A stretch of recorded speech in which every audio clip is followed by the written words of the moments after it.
56 goddamn seconds of logos. Also Comcast. Discount Brian Mills. Slow motion alcoholism. I guess this subtracts new meaning to the term Irishing up your coffee. Liam Neeson's character has family members he super cares about cliche. Isn't this CGI airplane moving way too fucking slow considering Neeson is walking at a normal pace, indicating this is not a slow motion shot? If movies have taught me anything, then this random asshole asking for a light is going to be some manner of important player in the drama we're about to see unfold. Clear. Full body scanner detects the color of Liam Neeson's blood. Julianne Moore isn't hiring Amanda Seyfried to f*** Liam Neeson in this movie. When this girl travels, she carries all the backpacks. Ah, because he returned the teddy bear, we the audience can rest easy knowing he's the good guy, even though he's obviously an antisocial alcoholic. What are the odds at a large airport you'd be on the same flight and the same row as the guy you were next to at the TSA line? I'm sorry, am I on your way again? Also, you were talking on the phone and not moving at all, so yes. Do you speak English? That's racist. Wait, Neeson clearly entered the aircraft from in front of the black dude, but this shot shows the boarding doors behind the section they're seated in. Didn't you order gin and tonic? Because she brought you water. It's not my lucky day. Well, that isn't suspicious at all. This movie came out in 2014. This phone is unacceptable. Movie intentionally keeps main characters' objectives in the dark for the audience's sake alone. Superstitions. How old's your daughter? Now she's, 17. It's spooky how much this movie's creators want you to think you're watching a Taken movie. And shameless. What do you do for a living? I fly a lot. Well, that isn't suspicious at all. People who put their seats back on airplanes. People who kick the backs of the airplane seats in front of them. This airline offers free in-flight boning. Going to the bathroom for a mile-high smoke? Why wouldn't you take your badge and gun out for absolutely no reason whatsoever? 15 minutes in, this is exactly what we're all doing right now. Probably with even more power. Okay, so either this bad guy has cameras in the bathroom, in which case, gross, or the bad guy could somehow tell Bill smoked a cigarette in the bathroom without a flight attendant being able to tell. Vague texter is vague for dramatic texting purposes. Why not 200 million? This is the most entertaining texting auto-completion ever committed to film. Hijacker only believes in sending texts one sentence at a time. And someone on this flight is threatening to kill a passenger unless $150 million is transferred in the next 18 minutes. Well, when you say it out loud like that, it sounds kind of stupid. Any threat to an aircraft requires immediate landing. Yeah, all right. If there is a threat. Bill probably should conclude that his partner is a bad guy from that stupid line alone. Oh, it's this juice fast I'm on. Gives me the shakes. Well, that isn't suspicious at all. While discussing a possible imminent threat to the aircraft, let's completely ignore this obviously eavesdropping flight attendant. This is a bad idea. She was sitting beside me when this started. The only two people I trust in this airplane are you and her. Wait, what? Why do you trust either of them? Bill expects this to work. Okay, anyone you can actually see right now can also see you, which means you're stupid. 13B. White racists didn't circle this guy at the very start. Also, no one has drawn a dick on this guy's face. As you know, protocol dictates in these situations we corroborate everything with the second officer on board. Somehow hacking the network and texts that could only come from someone on the plane isn't enough evidence to take action. And why doesn't Bill get the other marshal on the phone? What's he afraid he's going to do? Say Bill didn't get those texts? You son of a bitch! Bill doesn't lock the door during this confrontation, meaning any asshole on the plane that needs to go pee-pee can stroll right in and witness it. These assholes have enough room for a fistfight in an airplane bathroom. I'm sinning the number of empty seats on this plane, and I don't care if it's an overnight international flight to Siberia. No plane flying today has this many empty seats. They simply don't schedule flights anymore in any way other than one that leaves them all fully booked with a dozen poor assholes left stranded by overbooking. Okay, the only possible villain candidate left at this point is God. They should have just called this movie Non-Stop Texting. You know me. You know I never did. Wait, pilots are casual friends with undercover air marshals? How is this possible? No reason why we can't do this out in the open. I do that all the time. Lost like 5 phones in 6 months, and then I learned this little trick. Thankfully, this chick conveniently knows a way to revive submerged phones. As a passenger, don't I have the right to know what's going on? Haha, you have clearly never flown before. I'm glad we could get the amazingly realistic graphics of the cracked glass during this texting sequence. Ooh, so they could censor the f***ing part of the text. Now, who censors the word f*** anyway? Then, amazingly, the screen's cracks skew a different direction when they don't need to censor anything. I was looking for Agent Hammond. What's wrong? Because saying Agent Hammond is dead in this lavatory is in no way less traumatic for this chick than seeing a surprise dead body. You know me. Well, I suppose that explains why she brought him water instead of the drink he ordered upon takeoff, but Jesus, what is the point of undercover air marshals if the flight attendants and pilots all know them well enough to know that they wouldn't be murderers? TSA has recently instituted a policy of random searches aboard international flights. Illegal search and seizure. Is that how older men pick up younger women? Well, you should know the answer to that. They're a little young for me. Meanwhile, on the outside of the plane. Hey, look, man, some of us need to get some sleep. Sir, sit down. Be quiet. Hey, look, can we move this along? It took all of 40 seconds for this guy to challenge an air marshal a second time after being told to sit down. My fairy brother's getting married to a guy with a British accent. That's double racist. Sit down. After seemingly checking every other passenger, Bill just quits after this dude, which makes it pretty convenient timing for the bad guy to text him right then.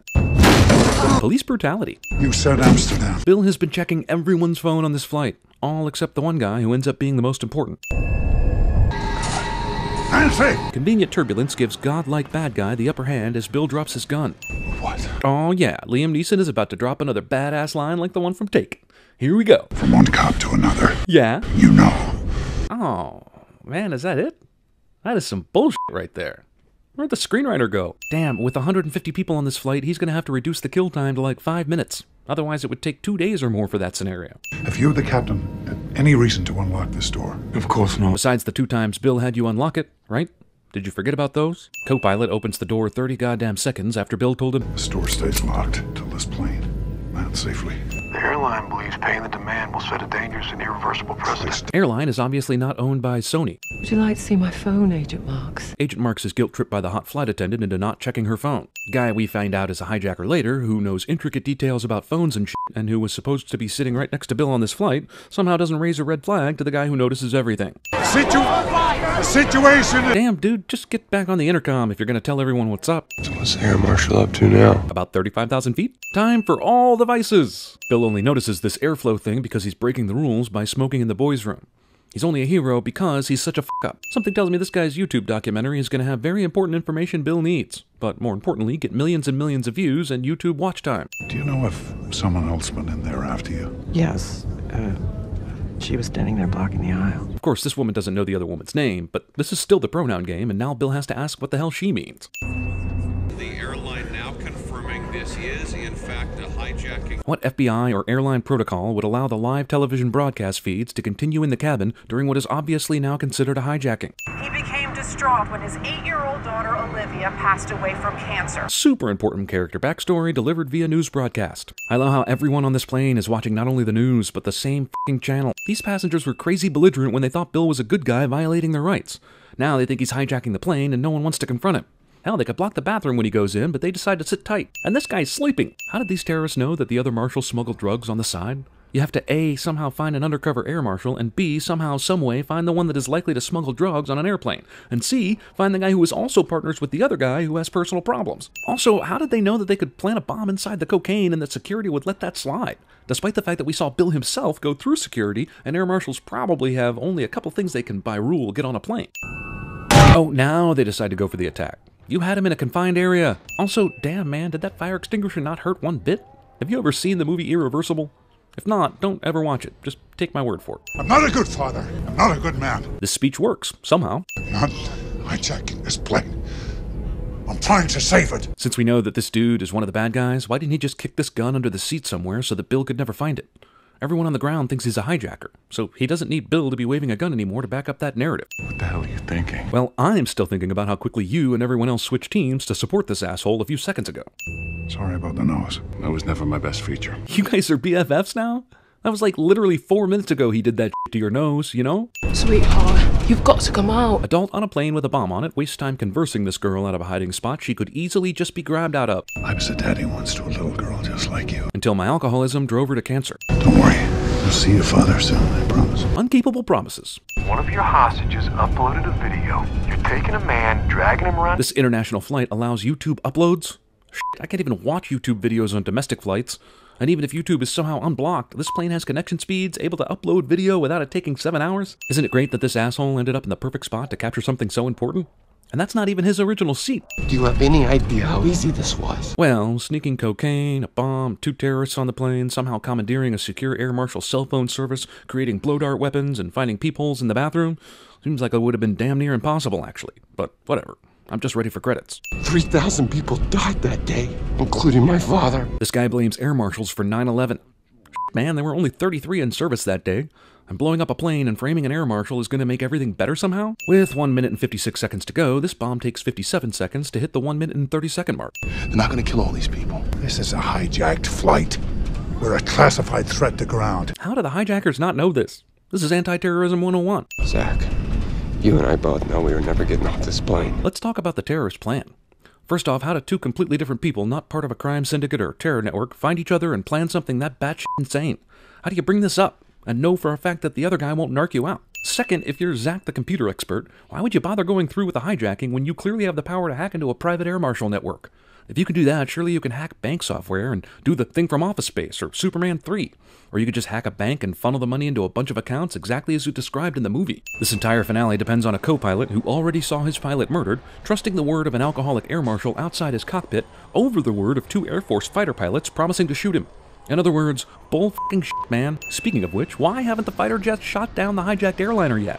Did they read the script? Not only does the incredibly heavy beverage cart stay perfectly in the aisleway for this sequence, but also he survives this. 8,000 feet ex machina. Bill somehow notices the gun before it's even in plain sight, and finds a way to jump up, catch it, and shoot the bad guy all in one motion. Hey, Bill! I'm getting off this plane! Guy who already had a momentary moral dilemma about his evilness goes suddenly back to being evil so we can have an extra whammy ending thing. Oh, that's fine. It was only at 1 minute 30 seconds 3 minutes ago. I'm glad they got the plane to 8,000 feet before the bomb exploded, but I'm still calling bullshit on any ending happening from here on in that doesn't involve most everyone on that plane dying. And that's what you get for requesting the window seat. I am not gonna lose another little girl to cancer. I mean airplane crash. All passengers and crew accounted for. Oh, you are really testing my patience now. Yet, in an unbelievable twist, the suspected hijacker, U.S. Air Marshal Bill Marks, turned out to be the hero. There's no way the news got a hold of the real story of this hijacking that fast. We're gonna need that money back. What money? Take care, Agent Marks. Fucking what? Vicarious daughter. This movie, as with all movies, is best ended with the hint of a romantic future out of nowhere.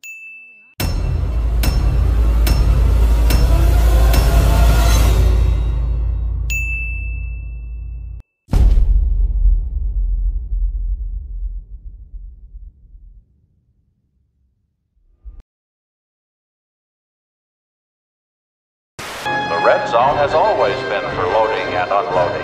There's never stopping in a white zone. Don't tell me which zone is for stopping and which zone is for loading.